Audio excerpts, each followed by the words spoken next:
Of people say, you're doing this in conjunction with the prostate, with rural prostate people, and I am, and I don't like to necessarily, you think you'll laugh at this, don't like to necessarily talk about all my injuries and all my, but prostate, I've had my prostate out, and I know what I went through when I did it. I've had plenty of people ask me because they're going through it, or they've had to have tests, or they've had the operation, and it is disconcerting. It is.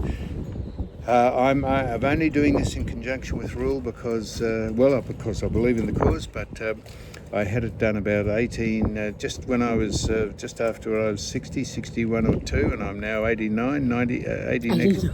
89. I'm 79. Did I say 89? 78. I'm 80 next year. 78. And, I'm 80 next year. 78. And 80 next year. And people, 80, where's the camera? I'm looking at you there. 80 next year. And people said, is it a death sentence? I said, well, of course it's not, because I'm here and doing it. And it's a very good organisation rule. And we did this. If you want to donate to the rural prostate, it's got nothing to do with me, but I'm just happy to put my name to it.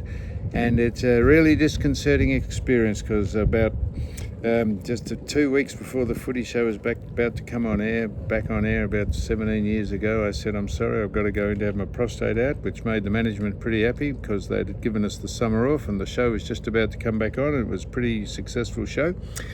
And I said, I can't do it. So at least if you want to see what I went through, you can watch it on 60 Minutes, because 60 Minutes did a doco on it. Yeah, but how did you actually feel when you actually got diagnosed? I mean, all the other stuff, the footy show, and when you're not going to work and going for operations. But when you're very, very first told that you've got prostate cancer and you need to get, how did you feel? Like, was it like, why me? Or was it, you thought that was it, the end of it? How did you really feel? Would never ever say why me. Never worry about things you don't have any control over. You've got to do.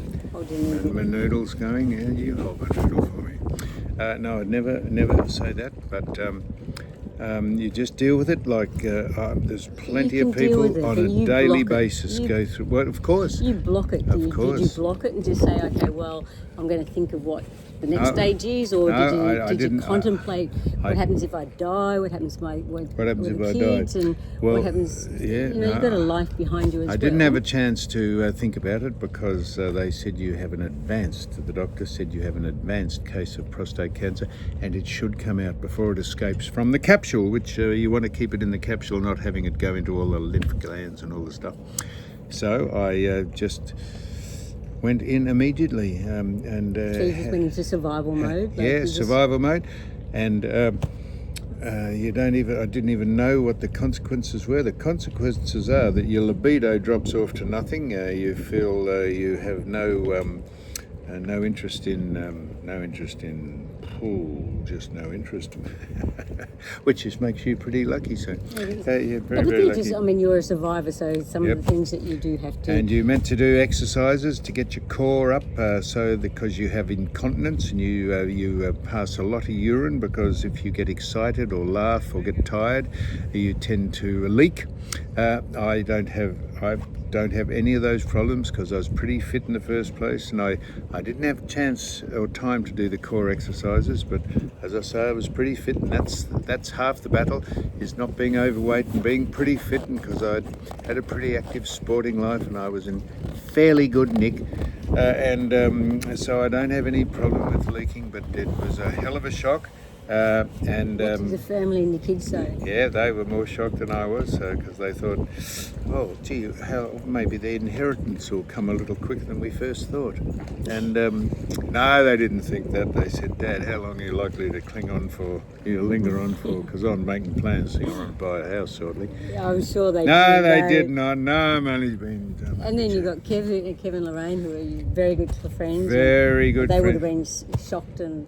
They were, because supportive. So this is the beauty about friendship. It's unconditional. You can do a lot of things. I mean, it is conditional. If you did some horrendous act that was antisocial, I'm sure you'd put a strain on who is your friend. But friends are unconditional. They stick by you. And those two people you mentioned, Kevin and Lorraine, they have been absolutely, well, let's not get too hokey about all this.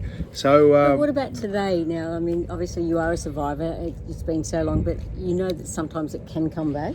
it can. I get tested every 6 months. I have a PSA test, a blood test, and it creeps up and down. So the oncologist, is it? He says, Dr. Wu, he says, very good man. He says, well, it varies slightly. He said, but by the time it varies to the extent to where you've got to worry about, you'll be dead from old age. So that was comforting. That's sort of backhanded way to give you the news, But it would always be in the back of your mind, thinking, okay, well, one day it can come back. yes, but you've got to keep monitoring it, and if it goes up alarmingly in the 6 months that you have between tests, they give you a fairly heavy month's dose of radiation and all that radiation, and what's the other thing they give you? Chemotherapy. Yes, well done.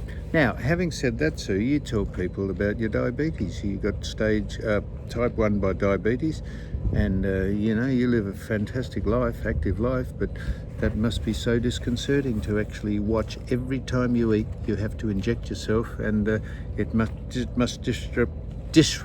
disrupt your life unbelievably. I made a rule that when I very first got it, that I was going to control my diabetes, not my diabetes was going to control me. So I very much made an effort to work on my diet and exercise, and a key thing is exercise, I believe, for this type 1. I'm not sure because I don't have type 2, but type 1's when your pancreas is actually dead. So I have to inject every time I eat. I have to be careful of how much exercise I do, stress. So it is manageable, but it is the lucky disease, I call it. So it's something that if you manage it right, it is okay. It's when you don't manage it correctly that it could be fatal. So yeah, it is tough.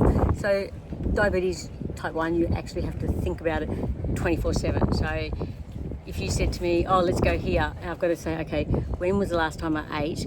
When will I be eating? Will I have food available? If I go low, do I have sugar to get me up? Do I have my injections with me? How much exercise? So there's a lot of thought that goes in, so it's always in the back of your mind. I've been in a car when your sugar level has dropped after a meal. What are you doing? You're putting it on me. Let's put my glass on it. When it's dropped after a meal, and I've had to abandon my car in the main city street in Melbourne, go into 7-Eleven, buy some snakes for you, because you were about to pass out. Go into hyper. Yeah, because, well, that was a funny situation because we did go to a Japanese restaurant, which obviously doesn't have a lot of carbs or sugars or anything, so Japanese.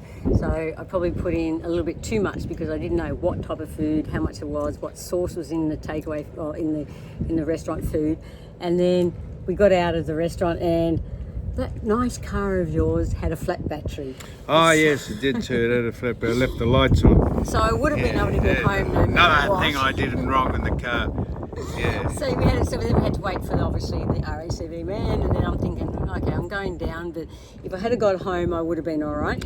Yeah. But we didn't, so I knew that I was going low, and then it was just like, nah, you got to stop. And it was like stop in the middle of the road, I think Little Flinders Street or something, and then get into a 7-Eleven, get a packet of lollies. I got caught short, so unfortunately. Now look, y'all.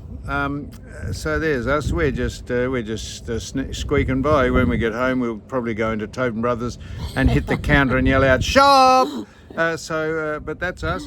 Now, you've probably been bored shitless by 3 or 4 minutes into this, so you could cut it in half. You could listen to bits of it. You could not listen to any of it, or you can listen to the lot of it.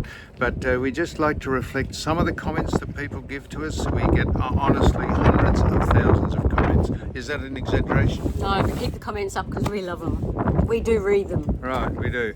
And now I think I'll just go for another swim in the completely crystalline water here, while you sit there freezing your butts off wherever you are. Thank you.